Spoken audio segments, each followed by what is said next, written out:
Olá, sou Isabela Torres e aqui a gente não tem medo de falar a verdade.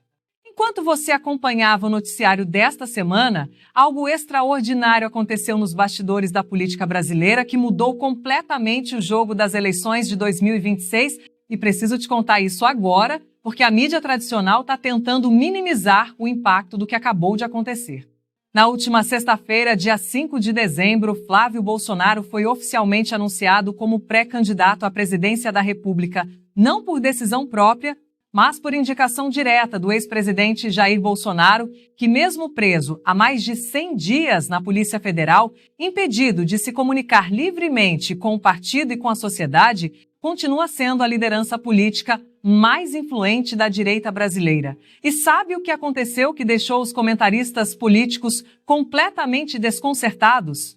Joel Pinheiro da Fonseca, cientista político, teve a coragem de admitir ao vivo na Globo News que Flávio Bolsonaro possui uma base eleitoral consolidada de até 26% do eleitorado nacional, uma força que nenhum outro candidato da direita consegue mobilizar sozinho neste momento.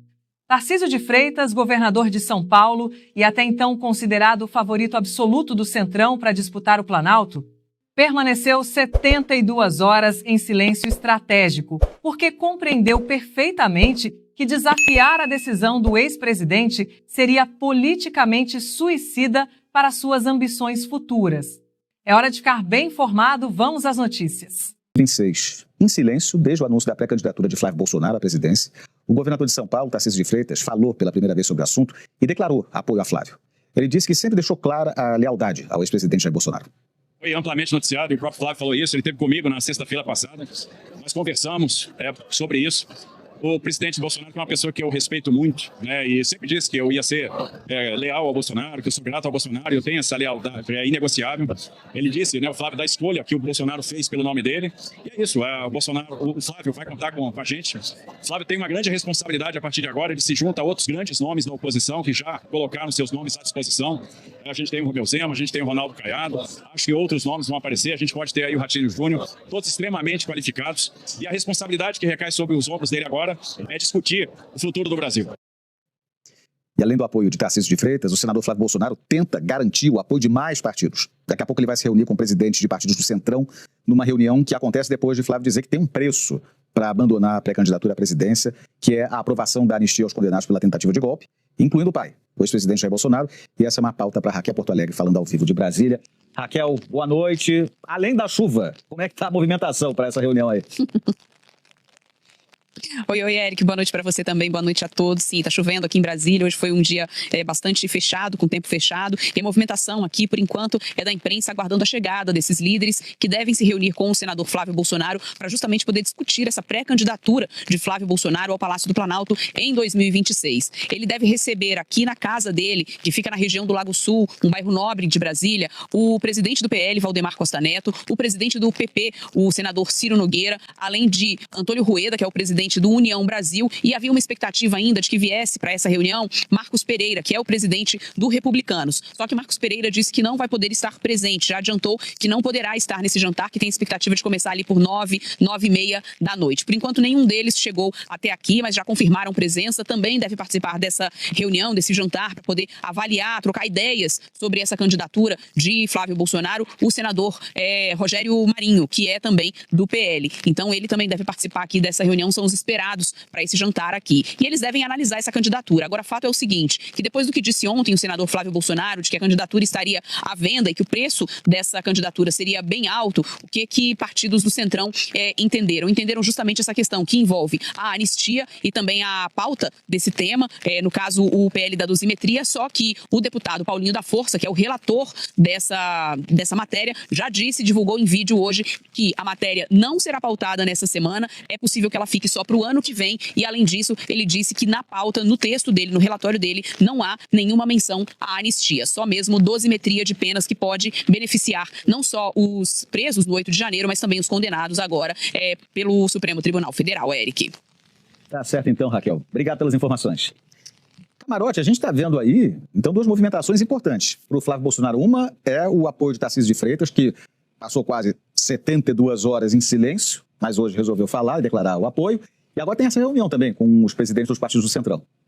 Pois é, nessa reunião eu não vejo assim, um apoio automático ao Flávio Bolsonaro, pelo contrário, eu vejo uma disposição do Centrão de não embarcar na candidatura do Flávio Bolsonaro. Já tem uma ausência aí do Marcos Pereira, que é do Republicanos, justamente o partido do Tarcísio de Freitas. Eu vejo ali um cuidado ainda do Ciro Nogueira e Rueda, que é do União Brasil, estão jogando juntos, então não vejo ali um apoio automático, pelo contrário. Existe até essa possibilidade de pulverização. Quem fala isso agora de forma explícita é o próprio Tarcísio de Freitas, que o Flávio se une a nomes que já foram lançados, do Zema, do Caiado, provavelmente do Ratinho Júnior. Então, o Flávio Bolsonaro, ele chega de uma forma que fragmenta a direita. Havia todo um movimento do Centrão de tentar unificar nomes em relação ao Tarcísio de Freitas. Então, havia todo um movimento desses atores que hoje vão conversar com o Flávio Bolsonaro de tentar construir a candidatura do Tarcísio de Freitas. Sendo que na sexta-feira houve o anúncio da decisão do ex-presidente Jair Bolsonaro. E o Flávio Bolsonaro encampou essa candidatura em nome do pai. Então ele está saindo por determinação do pai, candidato.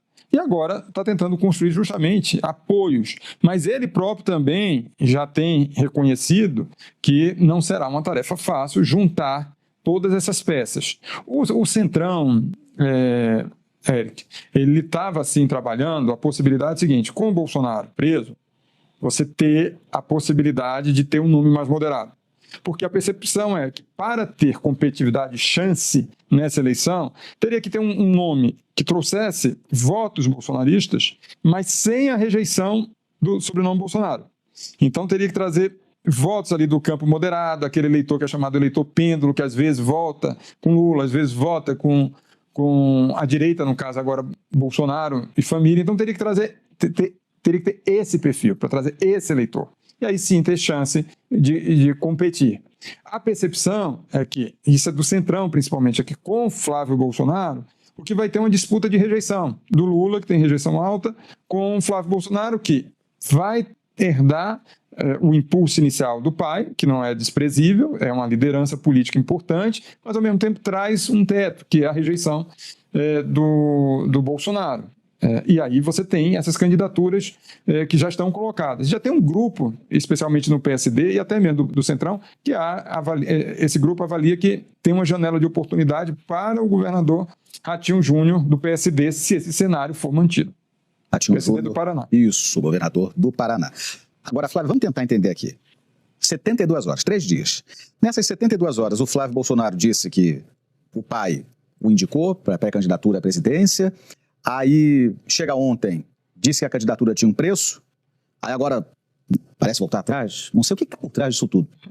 Difícil, né? Muito vai e vem, né? Muita hesitação nessa decisão. A gente sabe que há na família um ambiente também pouco amistoso e que separa a esposa, ex-primeira-dama Michele Bolsonaro, dos filhos, né? Dos 3 filhos, Flávio, Eduardo e Carlos. Na semana passada, uma semana atrás, estávamos comentando sobre esse enfrentamento, do qual a Michele saiu vencedora porque prevaleceu a posição dela em relação a eleição, a corrida eleitoral e o apoio a Ciro Gomes, a aliança com Ciro Gomes lá no Ceará, mas no fim da semana esse lançamento, esse autolançamento de Flávio Bolsonaro como sendo o herdeiro político, o sucessor do pai na candidatura. Eu acho que um primeiro ponto que é importante é Flávio Bolsonaro assumindo esse protagonismo do plano Bolsonaro para 2026, posto que o plano Eduardo Bolsonaro naufragou, fracassou retumbantemente, que foi usar a pressão externa de sensibilizar o governo Trump na direção de retaliar, de sancionar o Brasil com tarifaço, autoridades brasileiras em benefício do próprio pai. Esse movimento acabou reafirmando, né, o judiciário na realização do julgamento e na condenação e agora na prisão de Jair Bolsonaro, e o próprio Eduardo investigado, denunciado e pelo processo de coação no curso de obstrução de justiça, né, coação no curso do processo. Flávio Bolsonaro, então, me parece que está tomando a dianteira, essa substituição. A questão das idas e vindas pode ter a ver com pesquisas que mostram falta de competitividade, e aí, em alguma medida, recuo dizendo que tem um preço e, de novo, uma nova tentativa na direção de ter esse nome testado, um certo cuidado entre sepultar de vez o pai como líder político, né, tirando completamente o protagonismo, ou vender caro esse apoio, esse ativo chamado bolsonarismo. Ao longo do tempo, a gente vai entender qual a estratégia que se fortalece. Agora, é fato que as pesquisas e os dados do fim de semana sugerem que, na força do bolsonarismo, Flávio é o mais fraco. Michele e Tarcísio estão em vantagem, pelo menos nesse momento, e isso não é boa notícia para o senador que representa o estado do Rio de Janeiro. Eric. E, Joel, eu posso perguntar para vocês de duas formas. Uma é, o que você tem achado dessa estratégia? Como você projeta isso para tudo, para daqui adiante? Ou ainda posso minimizar essa pergunta. E aí, Joel? E aí? Olha, eu já fui e voltei na minha hipótese de será que é para valer mesmo essa candidatura ou não, mas acho que o mais provável é que sim, seja para valer mesmo, sabe? Por quê? Porque, do ponto de vista estratégico, até faz sentido para o próprio Bolsonaro. Nossa, mas por quê? O Flávio tem menos chance de vencer? Sim, mas eu não estou falando nem de vencer a esquerda em 26, eu estou falando em estratégia de manter o Bolsonaro como o centro da discussão política e o centro da direita nacional. Ele não pode perder isso, né? No momento em que ele indicasse uma pessoa que não é da família, e a gente sabe o quão pouco ele confia de quem é fora do núcleo, em quem é fora do núcleo duro dele. No momento que ele nomeasse outra pessoa, ele se tornaria assim, quase que esquecido no debate público e dependeria muito dessa gratidão do candidato dele, que ele também não sabe se teria de volta. Então o único jeito dele garantir é colocando um Bolsonaro ali na frente, né? E daí fica entre Flávio e Michele. Achei interessante ele priorizar o Flávio, né? Não sei até que questões psicológicas entram aí nessa decisão entre os dois. Mas o fato é esse, ele continua levando, portanto, a principal e, na verdade, única pauta do bolsonarismo hoje em dia, que é salvar os Bolsonaros. Agora vai ter que ser plural, porque já temos mais o Eduardo também na mira da justiça, será julgado. Então, salvar o Jair Bolsonaro e, quem sabe, o Eduardo Bolsonaro é a única pauta que sobra para o bolsonarismo. Mas, mesmo assim, ele parte de um ativo que ninguém mais tem, que é uma quantidade de eleitores muito fiel ao Jair Bolsonaro. Pelo que eu vi na última pesquisa, era cerca de 13% do eleitorado, ou seja, é muito menor do que a direita como um todo, mas é grande o bastante para essa fatia do eleitorado provavelmente definir quem é que vai para o segundo turno contra o Lula. Então, enquanto o Bolsonaro tiver isso, todos têm que ouvir o que ele tem para dizer e ele mantém a centralidade dele no debate. E, em última análise, até pensando desse ponto de vista, para o Bolsonaro interessa mais até que eles percam a eleição, mas o Bolsonaro mantenha-se o grande líder da direita, do que interessaria a direita vencer a eleição, mas com o Bolsonaro jogado para escanteio. Então ele está fazendo aquilo que faz sentido para a família dele. Se é o que faz sentido para a direita mais ampla, tudo indica que não, porque o Flávio é um candidato com sérias fragilidades. Vamos olhar agora para o Congresso. Camarote, qual é a chance dessa estratégia do Flávio Bolsonaro pela anistia dar certo? A chance hoje de anistia no Congresso, eu diria, muito próxima de zero, ou zero. Você tem ali... Qual é o discurso do Flávio Bolsonaro? Só tem uma possibilidade de retirar o nome. Seria para aprovação da anistia e, na sequência, ter a candidatura do próprio Jair Bolsonaro. Tudo que o Centrão não quer é justamente uma candidatura Bolsonaro no pleito. Não é o Palácio do Planalto que não quer, é o Centrão. É a direita que não quer, que existe um esgotamento do Bolsonaro. Tanto é que, nesse momento, existe uma contrariedade. A contrariedade foi dentro da direita e da centro-direita, com a decisão do Bolsonaro de indicar o Flávio Bolsonaro como candidato. E Joel está correto. É o seguinte, o Bolsonaro estava virando um não assunto, e ele estava sendo excluído depois da prisão. Então, ao pegar e colocar o Flávio Bolsonaro, que é o filho que tem possibilidade, que o Eduardo Bolsonaro está fora, e pode ficar também inelegível, porque está numa situação bem delicada do ponto de vista, já virou réu por coagir a justiça brasileira. Então, o que sobra ali dos articuladores da família é o nome do Flávio Bolsonaro. Então, é por isso que ele foi escolhido. Eu conversei hoje com o deputado Paulinho da Força, que é o autor do texto aí da dosimetria. Ele deixou muito claro, ou tem um consenso em relação a esse texto, ou não vota esse texto.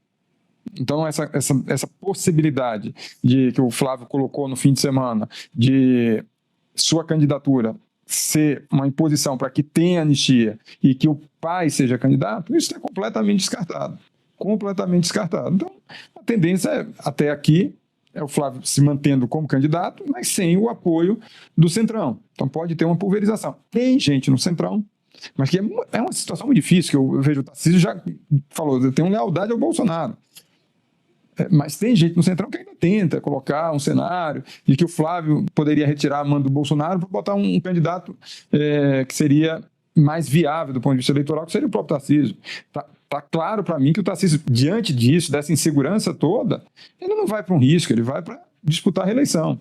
Mas, enfim, é um sonho frustrado de um setor do Centrão, Tarcísio, disputar a reeleição e não o Palácio do Planalto. Pode falar rapidinho, Flávia. Rápido mesmo. Também a ideia de manter essa candidatura pode ajudar nessa nacionalização do nome Flávio Bolsonaro, né? É um outro nome Bolsonaro que vai se tornando mais conhecido, já que há igualmente esse desafio no eleitorado, né? De alguns potenciais candidatos desconhecidos de boa parte dos brasileiros. É conhecido no Rio de Janeiro, mas não necessariamente em outros estados. Desafio que também é de Tarcísio e que também é de Ratinho Júnior. Agora, Camarote, o Guga tem uma pergunta para você. Camarote, seguindo essa questão dos candidatos, a Flávia acabou de falar do Ratinho Júnior, o Ratinho Júnior não pode se reeleger, o Caiado tampouco, o Zema tampouco. Esses três talvez arrisquem uma candidatura para o Planalto mesmo, com o Flávio Bolsonaro sendo candidato? Vamos lá. Vamos lá, por partes. Ratinho Júnior, eu vejo sim essa candidatura viável, até porque tem um partido por trás, o Kassab, que é o presidente da legenda, que tem trabalhado pelo nome dele, e vários integrantes do PSD. Então, o Ratinho, ele tem, como Tarcísio, uma rejeição baixa, inclusive nesse último Datafolha isso aparece, tem ainda um nível de desconhecimento alto, como na Quest também aparece, então você tem um caminho ali para o Ratinho, e não tem muito o que perder do ponto de vista, porque ele não vai disputar mais reeleição. O mesmo acontece com o Caiado e com o Zema, que já lançaram suas candidaturas. O Caiado precisa de uma legenda, né? Até aqui, a União Brasil do Rueda, quando ele lançou a candidatura dele, o presidente da legenda não foi à Bahia apoiá-lo. Mas ele pode também procurar uma outra legenda, e isso não é completamente descartado, e se lançar candidato. Então, esse cenário... E o Zema já se lançou, o Novo não teria dificuldade em apoiá-lo. Mas muita gente acha que o ideal seria o Zema ser vice de alguém, mas ele pode insistir na sua candidatura. Então, esse cenário de pulverização, ele acaba existindo. Nesse cenário, rapidamente, isso é bom para o Flávio ir no segundo turno. Se tiver uma pulverização muito grande de candidatos da direita, aquele que chegar a 20%, tem chance de ir para o segundo turno. Agora, para o Palácio do Planalto, por isso está comemorando o Palácio do Planalto, se for o Flávio, é o melhor cenário, porque você vai disputar uma rejeição com rejeição. E isso daí facilita, até porque já sabe as armas e tudo, tem fragilidades do Flávio Bolsonaro. Então o Palácio do Planalto está querendo isso. Há uma pulverização de candidaturas, isso leva a campanha para o segundo turno, não tenha dúvida, mas nesse cenário de muitas candidaturas, o Flávio pode ir para o segundo turno. Acho que o Flávio Bolsonaro, gente, vamos trazer aqui uma análise que a gente fez no final da semana passada. Quando o Flávio fala, o meu pai disse que o candidato à presidência da República sou eu, ele puxa de volta para o Bolsonaro a prevalência, digamos assim, né, a predominância no que poderia guiar a direita em 2026. Porque é o seguinte, o Centrão estava se organizando muito rapidamente para construir esse tom de fato dado já, né, como dado da realidade que Tarcísio de Freitas seria o representante desse campo em 2026. Isso tira o legado do Bolsonaro, do colo do bolsonarismo e inaugura um movimento que vem sendo chamado nos bastidores de tarcisismo. Então a família percebe que a prisão do Bolsonaro ia deixar as coisas muito mais difíceis, porque agora como é que despacha com Valdemar da Costa Neto, né, para discutir as candidaturas Brasil afora? Dá para alguém da família o condão de estabelecer o timing e as condições para benzer alguém mais adiante. Problema, Flávio agora vai ter de talvez lidar com a possibilidade de realmente ser candidato. Vou escrever sobre isso, um pouco sobre isso amanhã. Porque é o seguinte, né, o União Brasil e o PP, que estão em federação, já meio que sinalizaram claro desconforto, né? O Tarcísio, com essa divisão, talvez tenha ficado numa situação mais desconfortável para sair de uma reeleição praticamente certa e entrar num barco onde ele sabe que vai ser alvo do escrutínio da família durante toda a campanha. É um fato que ele está a fim de lidar, além de todos os problemas que uma campanha já terá, de enfrentar o líder mais popular do campo progressista, né, que está indo para um quarto mandato, já não é fácil no governo, né? Então, vai para ser a oposição e ainda tendo de lidar com o arbítrio da família sobre assunto A, B ou C. 3, né? A gente tem aí também o fato de que, se o Flávio vai e tem, 20% dos votos, o Datafolha mostra que até 26%, chega a 26% o núcleo duro do bolsonarismo. Os publicitários que estão trabalhando para os outsiders, como Caiado, como Ratinho Júnior, falam, olha, quando tem um pedaço aí que é um apoio gelatinoso, né? E quando ficar claro que o Flávio não vai ter condições de ir para o segundo turno, por conta, inclusive, dessa divisão no campo da direita, eles vão buscar um nome viável. O fato é que, assim, ainda que ele tenha 20%, 25% dos votos e não consiga ir ao segundo turno, ele se torna um personagem do qual não se pode abrir mão para tentar ali uma aliança contra Lula num eventual segundo turno. Então, assim, a família fez uma jogada, já deixa um espaço para recuo e avisa. Não é só Bolsonaro livre, anistia nas urnas, etc e tal, né? Tem uma série de outros quesitos que vão ser colocados aí pela família agora para esses aliados. O problema é que o Centrão já falou, ai, gente, olha, essa jogada aí para mim não vai rolar. Vamos ver se o Flávio vai ter condições de talvez atrair algum desses partidos que foram pilares de Jair Bolsonaro durante seu governo. Republicanos é o partido do Tarcísio, o PP tem de Ciro Nogueira, foi muito importante para Bolsonaro, agora está mantendo uma distância regulamentar, inclusive porque o Ciro, o Flávio e o Eduardo bateram boca publicamente recentemente, né? E você tem o próprio PL, que o Valdemar falou, se o Bolsonaro falou... Hoje à noite aqui na casa do senador Flávio, com o presidente do União Brasil e o presidente do Progressistas, o senador Ciro, o Antônio Rueda e o presidente do nosso partido, do PL, o Valdemar da Costa Neto. Na oportunidade, o senador Flávio, colocou as condições de sua campanha, da sua candidatura, desculpe, né, a necessidade de estarmos juntos, né, colocou o que é que pretende apresentar como projeto de país, e tanto o Ciro como o Rueda, que representa hoje uma federação, né, ouviram, foram muito receptivos e vão conversar com o seu partido, com os seus partidos, para tomar uma decisão. Então, a reunião de hoje foi uma reunião que não aconteceu antes, né? Porque na sexta-feira nós tivemos a notícia da decisão do presidente Bolsonaro, hoje é segunda-feira, já havia conversas anteriores tanto com o Ciro como com o Rueda, a partir do momento em que ambos decidiram sair do âmbito da governabilidade do governo do Partido dos Trabalhadores, já estávamos tratando de convergência tanto na Câmara como no Senado, então era natural que o senador Flávio expusesse a sua candidatura, o porquê ela aconteceu, em que circunstâncias ela foi colocada a público e o pedido natural de apoio para que nós pudéssemos convergir numa candidatura que tivesse o maior número de parlamentares, de candidatos ao governo e que ela tivesse uma capilaridade em todo o Brasil. O PL tem uma candidatura, está claro. Na hora em que a candidatura foi publicizada pelo senador Flávio, que teve contato com o presidente Bolsonaro, ele que há mais de 100 dias, antes inclusive da definição, né, do trânsito julgado, né, do processo do pretenso golpe, ele já havia sido amordaçado, impedido de se comunicar com o partido e com a sociedade brasileira, mas a família, os advogados e alguns médicos tinham essa possibilidade de ter acesso ao presidente. Então, na última sexta-feira, o Bolsonaro colocou para o Flávio que a candidatura era dele, até para unificar a direita, né, para que nós possamos preservar o seu legado. E a posição do PL é muito clara, né? Na hora em que o principal representante do nosso partido tomou essa decisão, todos nós estaremos juntos com ele. Amanhã, inclusive, nós estaremos reunidos. Temos uma reunião de 10 da manhã com os presidentes de diretórios estaduais de todo o Brasil. E às 14 horas com toda a bancada. A partir daí vamos unificar, né, a nossa comunicação, uma forma como levaremos o nome do senador Flávio, as propostas que ele deverá defender e o projeto de país que nós pretendemos apresentar como contraponto ao desgoverno do PT. E os integrantes da Federação Progressista e do União Brasil também, eles fizeram algum pedido para poder entrar ou participar de uma possível chapa em conjunto? Olha, a direita eu vou, tá? Olha, na hora em que houve a definição, é fato que ela não foi comunicada com antecedência aos partidos aliados, aqueles que estão dentro do mesmo projeto, e o projeto é fazer com que no próximo ano nós possamos derrotar o presidente Lula. Tá? Então hoje foi um momento de conversarmos a respeito de como se deu essa definição, né? Tanto o PP como a União Brasil, que hoje fazem parte de uma única federação, nos ouviram, né? Tivemos a oportunidade de colocar em que circunstâncias essa candidatura foi colocada, como ela ocorreu, e o que pretendemos, e como é que será o planejamento dessa pré-campanha, né, que antecede inclusive o mês de março, que eu acho que é o primeiro balizador da campanha eleitoral do próximo ano, porque vai ser a ocasião em que aqueles que pretendem se candidatar terão a oportunidade de fazerem a opção partidária, né? E nessa conversa que nós tivemos, ficou claro a nossa disposição, a nossa convicção, o fato de que a candidatura do senador Flávio é uma candidatura para valer, né? E é evidente que há uma responsabilidade tanto do presidente do PP como do presidente do União Brasil para que eles possam conversar com as suas respectivas bancadas, com governadores, com atores políticos que estão espalhados por todo o país, para que, ao fim e ao cabo, eles possam nos trazer uma posição dos seus respectivos partidos.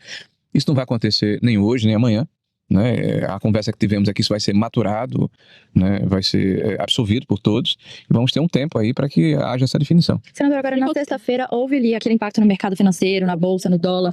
Teve também aquela declaração do senador Flávio Bolsonaro de que a candidatura teria um preço. Hoje ele voltou atrás. Como é que vocês estão avaliando estrategicamente essa ida e vinda? Tem gente falando que é balão de ensaio essa candidatura. Como é que você avalia isso? Bom, vou começar pelo fim, né, da sua pergunta, última pergunta. Em nenhum momento o Flávio colocou que a sua candidatura era um balão de ensaio. Ele fez um ensaio retórico, né, de que o preço era que o presidente Bolsonaro pudesse constar na cédula eleitoral como candidato, uma vez que ele está impedido pelo trânsito em julgado da condenação que ocorreu, né, que nós consideramos que ela não foi correta, não foi adequada. Em relação à primeira pergunta, o mercado é evidente de tratar com especulação, né, faz parte do jogo do mercado. E havia uma especulação de uma outra candidatura. Na hora que essa candidatura não se concretizou, o mercado desinflou, né? Mas isso não significa que haja nenhuma situação no sentido de repúdio a esse ou aquele candidato, até porque o projeto que vai ser apresentado está sendo maturado, né? O que nós vamos propor na nossa candidatura à presença do país é na contramão do que está aí. Responsabilidade fiscal, né, diminuição de impostos, priorizar o empreendedor, o mérito, um Estado necessário que sirva a sociedade e não se sirva dele, não esse aparelhamento que caracteriza o Partido dos Trabalhadores, né?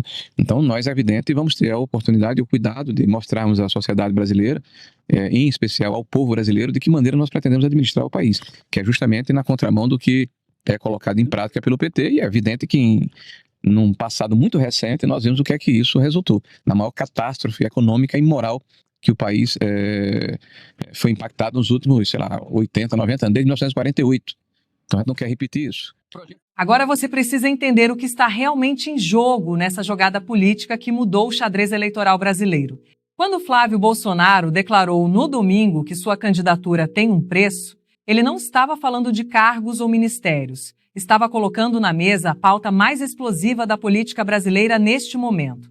A anistia aos envolvidos nos eventos de 8 de janeiro e a reversão das decisões do Supremo Tribunal Federal que condenaram seu pai.